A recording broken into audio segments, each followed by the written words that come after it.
Welcome in another edition of Green and Growing. Steve Sparky Fifer, 1250 AM The Fan, beautiful Milwaukee, Wisconsin, along with our guy, Nathan Marzion. You can follow him on Twitter at Nathan Marzion. You can follow me at Sparky Radio. Of course, download this very fine podcast on your Odyssey app or wherever you download your favorite podcast at, or you can stream us live on the Odyssey Sports YouTube page. And that is what's going on tonight as we are on as soon as the Bucks and Bulls game was over.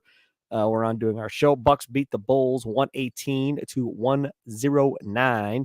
Giannis, 35 points and 11 rebounds. I guess before we get going here and really dive into Andre Jackson Jr., because I feel like this is the Andre Jackson Jr. game.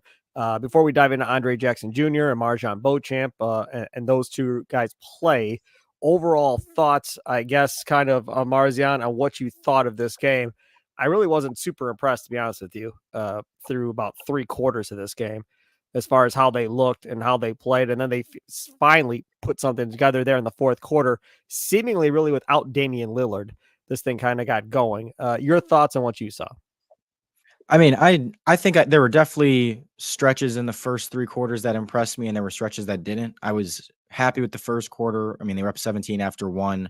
And then they had a bad first 6 minutes of the second quarter, but then they closed out the final 6 minutes well and took I think it was 10-point lead into halftime. And then they kind of came out again, looked sluggish for the first 6-ish minutes of the third quarter, and then closed it out well in the late third. I could be wrong on the second quarter. I might be confusing that with the third, but I know the third they started out poorly and then came back and kind of, once Andre Jackson came in, that kind of changed the game a little bit, and Khris got cooking a little bit, and they just kind of, I think the Bulls were up 1 in the middle of the third quarter, and then by the time the third quarter ended, the Bucks were back up 9 or 10. So glad that they were able to kind of, hold off the Bulls anytime they either took the lead or got really close. The Bucks were able to kind of get that lead back up, and so I'm definitely, I mean, it's progress. I think they looked a lot better defensively overall. Their activity level is a lot higher. And, they had 2 quarters where they held them 25 points or less. I mean, they held them to 18 in the first quarter. They held them to 25 in the third. And so again, there were bad stretches. There were moments where guys got hot. Vucevic killed them a little bit in the second half, but just overall, DeRozan 3 for 14, Levine 5 for 19. I thought they were able to defend those guys decently well, hold them in check. And I thought Brook had a pretty good defensive game. And then again, as you mentioned, Andre Jackson came in, played really well defensively. Marjon looked good. And so, yeah, I think even Dame, especially in like the first quarter, first half, his defense was a lot better than it had been. He was more active. He was more engaged, as the whole team kind of was. It seemed like they were just trying harder on defense tonight. Like they kind of had, you could kind of tell that they were like, okay, this is, we have to figure this out. Like this isn't, we're not going to just let this be such a huge struggle all season. And so I think they came out more, locked in on that end of the court. Outside of the start of the third. Yeah. Again, they're not going to be perfect. Like, I don't know. I get annoyed when people are like, well, they had a bad stretch here. And yeah, there's going to be stretches where teams get hot. It's the NBA. Like, they're not going to play always 4 quarters of just lockdown basketball and perfect basketball. And I just thought overall their intensity level defensively was much, much better. And so I'm happier about that end of the court. Got some breaking news, not involving the Milwaukee Bucks, but involving the Milwaukee Brewers. The Brewers set to name Pat Murphy as their new manager, according to Ken Rosenthal of The Athletic. Murphy, of course, the bench coach for Craig Counsell, and now will be the manager for the Milwaukee Brewers. Did you happen to hear who the Cubs named as their new manager? I can't punch you through the computer screen, so you're sorry. Okay, I'm sorry. You're okay though at this point. I'm not in a good place with that whole Counsell thing at all.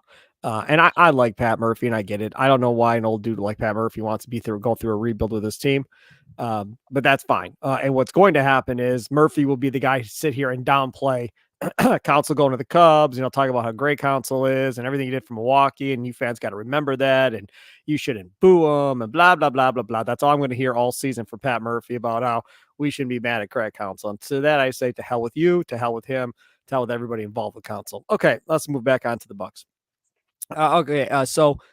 This is, I guess, kind of where I'm at. I've come to the realization that what we're going to see every game until somebody stops it and defends it is Giannis is going to take like the first 100 shots in the first 4 to 5 minutes of every game until he goes to the bench. And then once he goes to the bench, then everybody else can participate in the game of basketball on the offensive side of the floor and try and find their rhythm and find their shots. I don't know if it's good. I don't know if it's bad. I'm not critical of it, but it just seems like that's kind of the philosophy going on right now of because they pull Giannis with, what do they pull him? 5 minutes in the game, 6 minutes in the game, whatever it is. It was like the 7:30 mark or something. Right. Yeah. So they're doing it consistently. And again, I'm good with it. Like I'm not being critical of Adrian Griffin. I think it's a wise move to try and rotate these guys the way he's rotating them. I have no issue. I don't know. I guess what I'm saying is I don't know if I like Giannis versus the world for the first 4 or 5 minutes of every game, and him trying to establish himself and getting some early points and so forth before he goes to the bench versus kind of getting everybody else more involved. Almost, I don't know, every game that these two guys have played together, I feel like Lillard watches for the first 4 or 5 minutes of the game. Maybe he'll get a shot, but for the most part, it's the Giannis show. And like I said, I don't know if it's good. I don't know if it's bad, but at some point, somebody's going to start running 2-3 guys at Giannis and force him to give up the ball to make somebody else take a shot. I would think. I don't know why it hasn't happened to this point, but at some point, somebody's going to do it. Yeah, I mean, I noticed that as well. It seems like to start games, Dame isn't as assertive, and it just is like, okay, he'll take one shot in the first quarter, and you're just like, why isn't he looking for a shot more? Now, again, there's like tonight, it worked. They got out to a strong start. Giannis was very good to start the game. There's been several games where it's been completely fine, but and so like you said, I'm not going to complain about it if it's working. I'm not going to complain about it if it's just something that I don't know, like it's just kind of how it's working out right now that Giannis happens to be taking the majority of shots early and kind of getting into his rhythm right away. I mean, if it gets them out to a fast start, okay, cool. But I have noticed that as well. And I don't know, it is kind of frustrating when like that happened. Giannis takes all those shots and they got out to a good lead and everything. That's good. But then they take out Giannis. And I don't feel like him and Dame were on the court together again for a while. And so you didn't really, for a long time, you didn't really get to see much of Dame Giannis together. Now Dame did have a few nice passes to Giannis early in this game, which was good to see. Like, it's not like they're just playing completely their own separate games and not even involving one another. Right. They were kind of doing that earlier in the season, but they've been better at, Giannis finding Dame a little bit, Dame finding Giannis a little bit. And so, yeah, early on, there were like 3 or 4 nice passes from Dame to Giannis, which intrigued me. Like, I liked seeing that. But again, like, then they went on this long stretch. Like, I don't know if it was like till late in the second quarter or maybe even the third quarter that they really were back on the floor together again. And you could kind of see them work off each other again. But yeah, something interesting to keep in mind and to kind of watch for as the season continues. Because I've noticed that as well, is just, Dame kind of letting Giannis do his thing and letting other guys kind of get the shots early. I don't know if it's just him saying, I don't want to force things immediately. I want to let the game come to me. I don't know. I mean, it's just what they seem to be wanting to do. The one thing about Lillard is when his three's not falling, and it wasn't tonight, the ability that he has just to blow by a person consistently is there like all the time. Like, it doesn't matter who's on him. He has the ability just to blow by him and get to the rim and either get the layup or create a shot for somebody else. And as much as, I like Drew Holiday, yes, he has the ability to do that sometimes. I don't feel like he's as quick as Lillard. I feel like Lillard is quicker than him getting to the rim than maybe Drew Holiday was. For Drew, it kind of felt like it was a buildup as you started going kind of a little bit. And then he picks up speed. With Lillard, that first step is fast. And he's by you and he's on the move kind of going to the rim. And that's good because there was a situation in the first half where the Bucks desperately needed a bucket. The Bulls were making a little bit of a run. And Lillard just blows by his guy. Boom. Layup. 2 points. Stops the run. And the Bucks get back on defense. And you don't have that when Lillard's not out there. Now, as far as Khris Middleton goes, as we continue to play the watch the minutes game, when Middleton's been in there, it's been, I think, for the most part, old Khris. I mean, making a bonehead pass, bonehead decision here and there, Yes. silky smooth He's jumper. he's always due for 1 or 2 just ridiculously bad turnovers a Yes. game, but he makes Yeah. up for it because he's very good outside of that. But yes, He's I got know. the silky smooth jumper going. He's got all of that. But again, for the most part, it's same old Khris Middleton. The only question still remains as far as what is the end game in all of this? I would love to see their little master plan. Somebody should email it to me for the Bucks. Why don't you just email it to me and I'll leave you all alone? Like, show me when exactly this dude is supposed to get to 30 to 32 minutes a game. Does he never get to 32 minutes a game? Is that part of the plan? Like this year, he's only going to play max 25 minutes, and that's kind of the plan for this year. Next year, maybe we'll get to 30. I don't know. I'm anxious. I'm not a patient person by nature in any aspect of my life. Most people aren't anymore. See, I think that's one of the problems, and one of the reasons I love Twitter, but it's hard for me to go on in moments like this because I am a very patient person. Like, I'm able to kind of try to see the big picture and like, no, it'll come, it'll come, it'll come. And I feel like nobody on Twitter is patient. I feel like, No. again, 95% of people are just like, oh my God, he's not playing. Oh my God, the team looks bad. Oh my God, it's end of the world. And it's like, give it time, give it time. And I try to be the one, and I might be dead wrong. Like, there's a chance that like we're in January, February, and they still aren't playing well. Khris still isn't playing a lot. But I'm like, at this point in the season, I don't think you can do anything other than be patient. Like, what else are you gonna do? Just complain about every single game and be miserable? Like, Most just will. be patient. Most Yeah, will. exactly. Yes, they will. Yeah. But I'm like, is that really what you want to do? Like, you can either just be patient and watch things play out and just kind of like watch with, just watch tentatively for a month and a half here and wait until Christmas or January to really make any big declarations about like, oh my God, this team is good or bad. Or you can, just again, get mad at every single game and every single thing that goes wrong. And everyone seems to want to do the latter of that. So I don't know. I'm just different in that way of I feel like I'm more patient than most people. And so with Khris, I'm going to continue to trust that it will, at some point he'll get ramped up. And again, part of it is because they did this last year when he was coming back from injury, and we saw it like for the first, I want to say it was like 10 to 15 games for when he was coming back. Now they had to ramp him up quicker then because it was Playoffs. This was late January that he came back. Yep. And so from late January until like March, he was only playing 15 minutes, maybe got up to 18, maybe 20. But then you saw him in the whole back half of that like later stretch from March on, basically, or the last month of the season. It went from, 20 to 22 to 25 to 28 to all of a sudden the last really 8 games ish, he was playing 30 something minutes a game. So I have faith that eventually they will, and I have faith that they're just saying, hey, it's still November. Is there really a huge difference for us right now? Is it really worth it to play Khris 30 something minutes rather than 20? I don't know. As long as he's playing, like I'm glad he's out there. I'm glad he looks good. I'm glad he seems comfortable. This doesn't look like something like he can't hold up for 20 minutes. Right. He looks perfectly fine. So I'm just going to continue to trust that it'll get better. All right, let's talk about these young guys because I think that's the story of the night. Andre Jackson Jr. I've seen people on Twitter put him in the starting lineup. That's enough. We don't need to see anything more from Malik Beasley because people are done with Malik Beasley already. That's just remarkable. So people want Andre Jackson. Malik wasn't even bad either. I mean, he's had bad games, but he's also had some good moments. Yeah, people are done with him. Okay, so Andre Jackson Jr. I said before the season, dude, if he can't shoot, he can't play. Like, he just can't be on the floor. He doesn't do anything. He's got to do more. And tonight he hit a 3, right? And he was feeling good. Hit a little push shot, looked like he was throwing a shot put I know, towards the rim. That was crazy. Yeah, that was kind of ugly, but either way, it went in. And again, you can tell these dudes like him, and they talk about in the broadcast about how everybody gets along with this dude and they like him and so forth. And good things kind of seem to happen a little bit when he's on the floor, providing he doesn't foul somebody 3 times in about 3 seconds.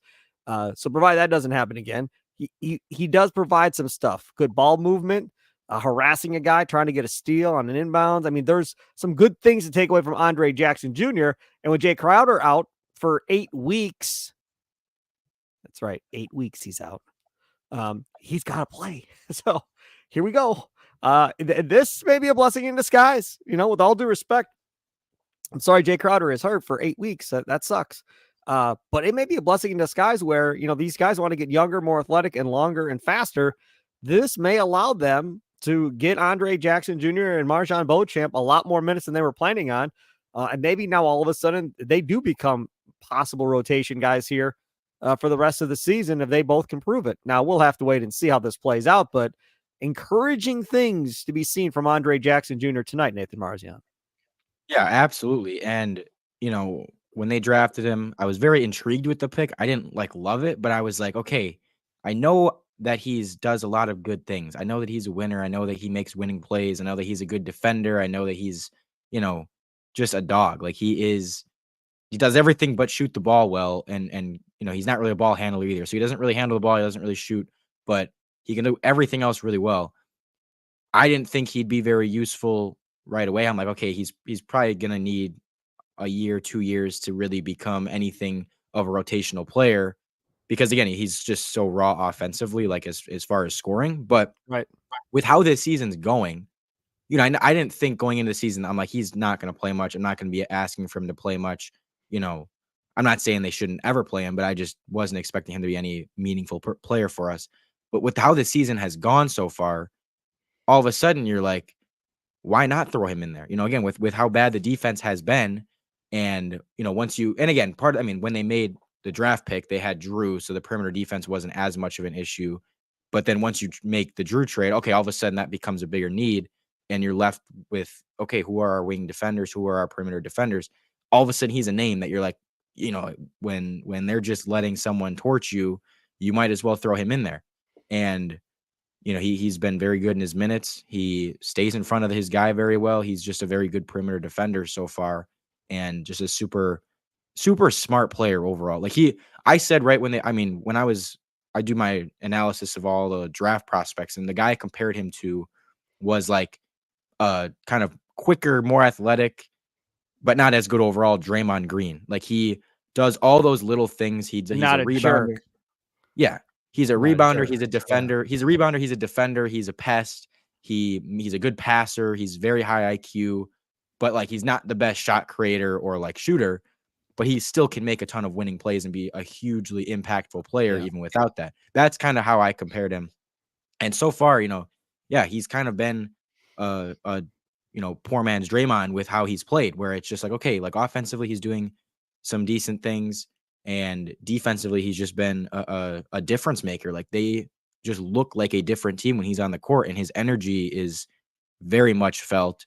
And you can say the same thing about Marjon too. He's been very good in his minutes. So yeah, at this point, with Jay out, it's going to be the young guys are going to be getting their run. And as you said, and I had said this kind of when the news broke, I was like, you never, this is obviously a bad thing that Jay Crowder's out, but it could end up being a decent thing for them if they can all of a sudden see more Marjon, Andre Jackson, see more of what they have in those guys.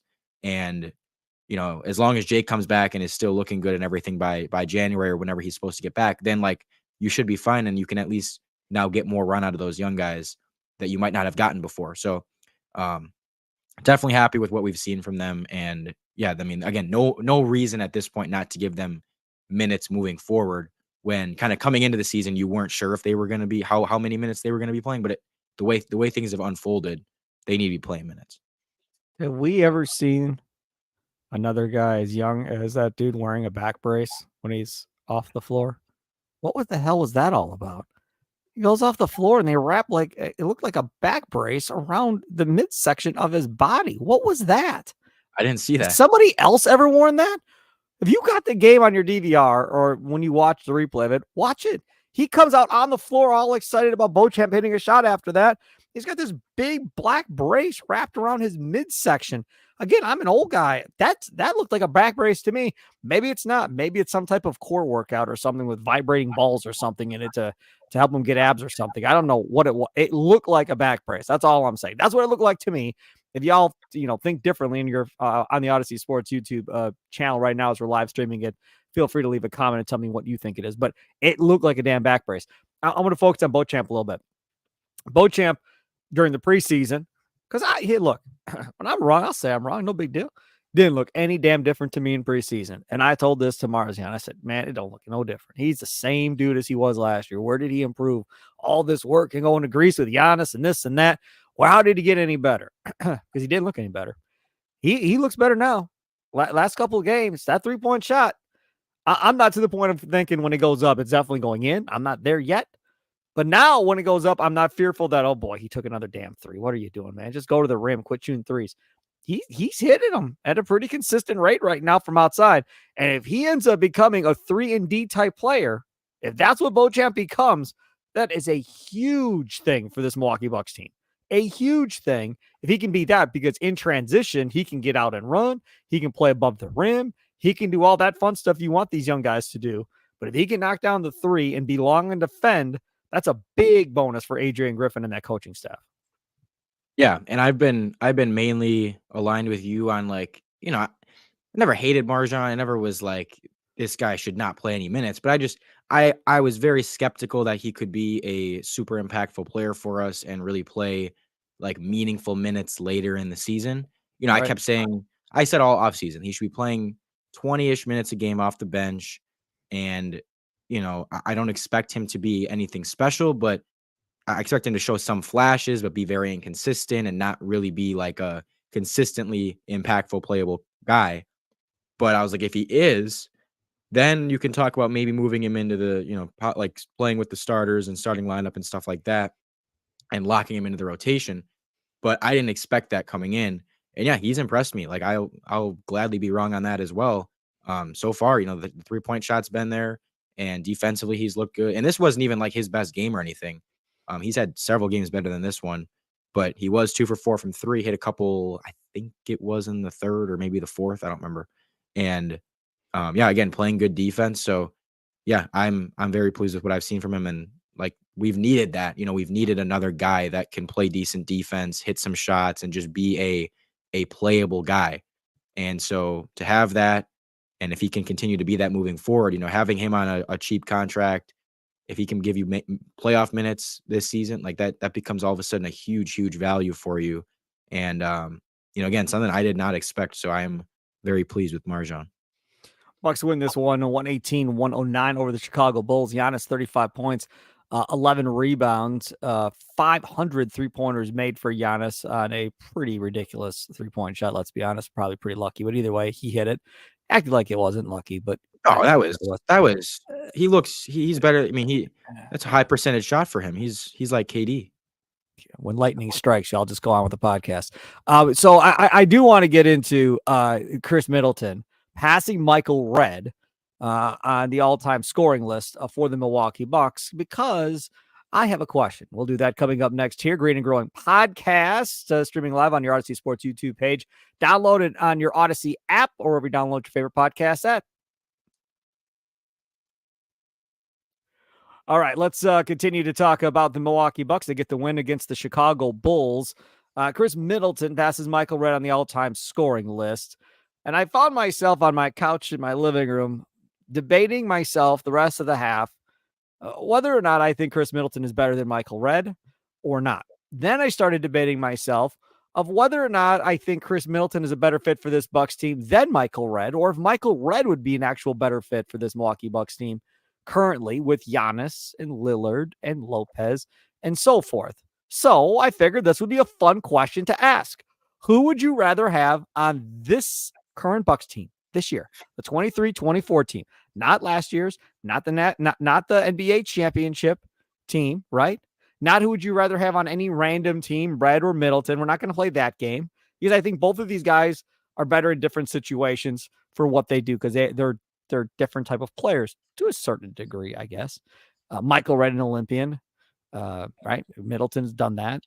So Michael Redd really good at threes. Middleton has shown he can be really good at threes. Defensively, Michael Redd was at the beginning of his career until he discovered offense and then stopped. Middleton was and kind of hasn't been the same after everything that's happened to him injury-wise and so forth. So the question is, before I give you my answer, Marzion, who would you rather have on this Bucks team? I can't wait. Middleton or Michael Redd? It's Middleton. It's not even. I love Michael Redd. Michael Redd is. No, you don't. You just said I you'd do. rather have Middleton. You don't love him that much. You kind of like Michael Redd. I don't know if I'd say I love Michael Redd. I'm telling you, like my favorite player before Brandon Jennings, and so my favorite player order went TJ Ford number 1. Like my first favorite player. He was my. I can't do this show anymore. Hold on. God. Oh my God. My first year watching the Bucks, my favorite player was TJ Ford because he was the point guard, and I liked point guard, and I was a point guard because I was small. So TJ Ford, my original favorite player. That was for 1 year, and then he got traded, and then it became Michael Redd from 06 to 2010 or whenever Jennings kind of got drafted, and then it became Jennings, and then it became Giannis, blah blah blah. But I loved Michael Redd. Like I have nothing against Michael Redd, but he is not the guy you'd put on this team. He's more of a volume shooter, scorer, and not a good defender, and isn't much of a passer. Khris is so much better fit for a team that already has 2 superstars, that has 2 primary ball handlers, that now can be just a more spot up shooter, get your own shot a little bit, some of the time, mid range, connective piece offensively with the passing. He's been such a good passer this year. And again, he had a couple bad turnovers tonight, but like he still had some nice passes. It's Khris. It's not even close. My dad hates Michael Redd because of how he was always like a shot chucker and all that. So I can tell you right now, my dad would very much say Khris Middleton. Because Middleton, I love how Middleton didn't have Middleton. Oh, hold on a second here. First of all, Michael Redd, in fairness to Michael Redd, okay? I'm not a Michael Redd guy. But in fairness to Michael Redd, he didn't have crap for a sporting cast for a majority of his career. He never had a Giannis or a Dame Lillard to play with. He never played with another top 75 player ever. So we don't even know what Michael Redd would look like in this situation. Like, would he be unbelievable in this situation, having 2 superstars to play with him? Because he's other than the Olympics, he never had an opportunity like this to see what it would look like. But I know that, we can say we don't know what Michael Redd would be in this. I know what Khris Middleton is in this situation as a secondary / third option. He's a championship winning secondary / third option because we've seen it. So I'm easily taking Khris, and he was the second option in that championship team. Well, I know, but I'm just saying now he's a third, so that it's even better. But I'm just saying that I mean, Khris to me is like one of the perfect, again, second / third guys you can have because he doesn't demand the ball too much. He's not a volume scorer. He's more of an efficient guy. He's more of a, he'll get enough shots to be impactful and get to his spots and all that stuff, but he's not going to force it too much. He's going to make passes he's going to make some good passes. He was decently good on defense tonight, and I thought made some nice plays. So I'm happy about that. Obviously that's still a work in progress for him getting back to where he used to be, but just overall, like I love Khris as like a third option and easily over Michael Redd. So let's say this. Both are good dudes as far as locker room guys, right? Neither one is James Harden, me guy or nothing like that. So both these guys just shut up and do their work for the most part. So both would be good fits from that aspect in the locker room. I feel like I trust Michael Redd more in catch and shoot situations than I do Middleton. For sure. Middleton going to the rim, Michael Redd going to the rim. I don't know how much more of a difference there is there. Where Marzion has the difference maker and said the difference maker to me on why I would pick Middleton as well over Michael Redd is simply because of his passing ability. Now, again, we saw tonight, it will lead to turnovers because he'll make boneheaded decisions and think he's going to make some great pass, and then it doesn't work out. But 80% of the time it works. But, right, we've seen him come up, initiate offense, and run the offense fairly well. We've seen him make great passes to Giannis. That inbounds play today from the side out, he throws that alley-oop to Giannis. Now, it didn't finish, but it was right there, right where it had to be. That is not easy to do. Now, we won't talk about Jokic throwing that one from 3/4 court from the side out, an alley-oop all the way down and completing an alley-oop dunk on that one. I thought that one thing was photoshopped when I first saw it on the internet, on Twitter. I was like, ain't no way that actually happened. Nope. I want to see it on TV. I want to make sure this actually happened. It was an unbelievable play by Jokic. But Middleton definitely better passer than Michael Redd. Yes, I give you that. Defensively, at this point in Middleton's career versus Redd, they're pretty much equal. Neither one really played that much defense per se. Red did early on in Red's career when he was, had Sam and Glenn and Ray and Tim Thomas. George Karl wouldn't play him unless he played defense. And if he didn't play defense, George was like, go sit back down. I don't care about your offense. If you can't play D, you're not playing. So he kind of had to fight his way through that in order to get on the floor. He had to play defense. And like I said, once he started scoring, then that part of his game kind of went wayside. It was more about scoring the basketball. But yeah, I would take Middleton as well on this team. Can you realize something? They have 2 of the top 5 all-time leading scorers in Bucks history on this basketball team. 2 of the top 5 all-time. And for those of you anti-Middleton people, I'm telling you right now, if they win another champ, Sparky, I lost you.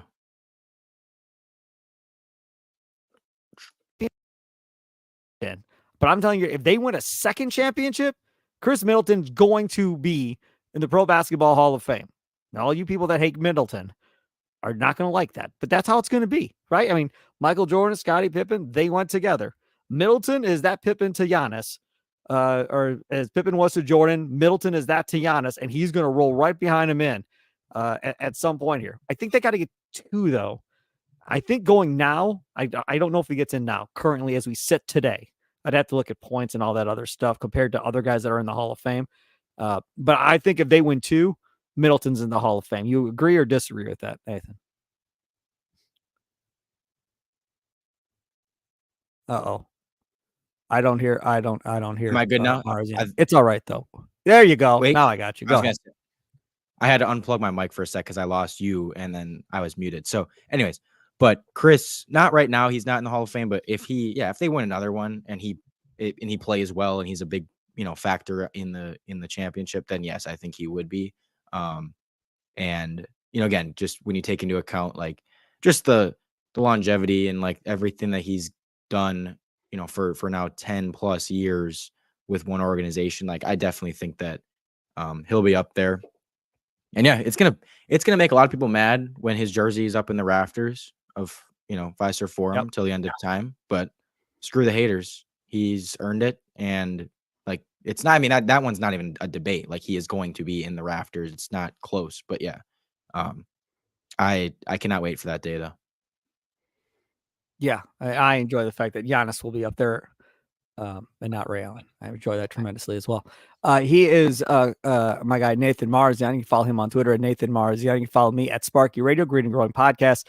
We always record these Monday and Thursday nights, posted on Tuesday and Friday mornings. Tell your friends, tell your family members, check out the latest installment of the Green and Growing Podcast on your Odyssey app, wherever you download your favorite podcast at, and of course on the Odyssey Sports YouTube channel as well. And one last time, Pat Murphy, the new manager of the Milwaukee Brewers, replacing Craig Counsell, who is with the Chicago Cubs now and can go to hell.